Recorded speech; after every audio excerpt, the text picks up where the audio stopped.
एक अत्यंत मोठी बातमी। राष्ट्रीय आणि राज्य महामार्गावरची दारूची दुकानं बंद करण्याचे आदेश सर्वोच्च न्यायालयाने पंजाब सरकारला दिलेत। सोबतच महामार्गावर दारूची दुकानं दिसताही कामा नयेत असे आदेश सुद्धा सर्वोच्च न्यायालयाने दिलेत। न्यायालयाचा हा महत्त्वपूर्ण आदेश पुढल्या आर्थिक वर्षापासून लागू होणार आहे। अराइव सेफ नावाच्या एनजीओने यासंबंधीची याचिका न्यायालयात दाखल केली आहे। दारू पिऊन गाडी चालवणाऱ्यांमुळे रस्ते अपघात आणि अपघाती मृत्यूंचं प्रमाण वाढतंय आणि हे प्रमाण प्रचंड मोठं या मुद्द्याकडे याचिकाकर्त्यांनी न्यायालयाचं लक्ष वेधलं होतं। माझे सहकारी राम राजेश शिंदे आपल्या संपर्कात आहेत नवी दिल्लीहून। राम, या निर्णयानं दारूची दुकानं म्हणजे नेमकी बियर बार परमिट रूम्सही बंद होणार आहेत का? राज्य आणि महामार्गालगत दारू विक्री करू नये असे आदेश दिलेत कोर्टानं।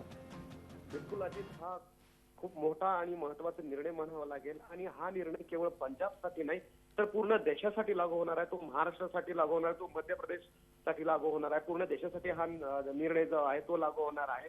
सर्वात महत्त्वाचा मुद्दा म्हणजे की पंजाब असेल किंवा इतर राज्यांमध्ये सुद्धा महामार्गाच्या बाजूला दारूची दुकानं असतात आणि त्यामुळं दारू जे वाहन चालक असतात ते दारू पितात आणि दारूच्या नशेमध्ये अपघात मोठ्या प्रमाणावर होतात। हा पहिला मुद्दा। आणि दुसरा मुद्दा म्हणजे की क्राईम रेट वाढलेला आहे।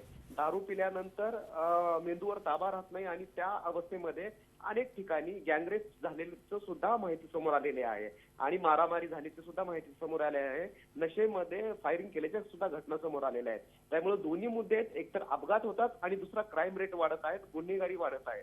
या दोन्ही गोष्टींना आळा घालण्यासाठी जबर बसावी यासाठी आता केंद्र सरकारने ठोस पाऊल उचलावं अशा स्पष्ट आणि कडक शब्दामध्ये सुनावलेलं आहे सुप्रीम कोर्टाने। आणि आता होत नसेल तर किमान पुढचं जे आर्थिक वर्ष आहे त्या आर्थिक वर्षापासून तरी हे निर्णय लागू करावा अशा प्रकारचं थेट आदेश दिलेले आहेत। याची ऑर्डर येणं अद्याप बाकी आहे, मात्र हे स्पष्ट आदेश जे आहे ते आज तोंडी सरकारला दिलेले आहेत। सुप्रीम कोर्टानं अक्षरशः सरकारला खडसवलेलं सुद्धा आहे की या संदर्भाची सुरक्षेसाठी काय तुम्ही व्यवस्था करतायत आणि दारू विक्री करणं, महामार्गाच्या बाजूला दारू विक्री करणं हे योग्य नसल्याचं सुद्धा सांगण्यात आलेलं आहे। त्यामुळे आता सरकारला अंमलबजावणी करावी लागणार आहे।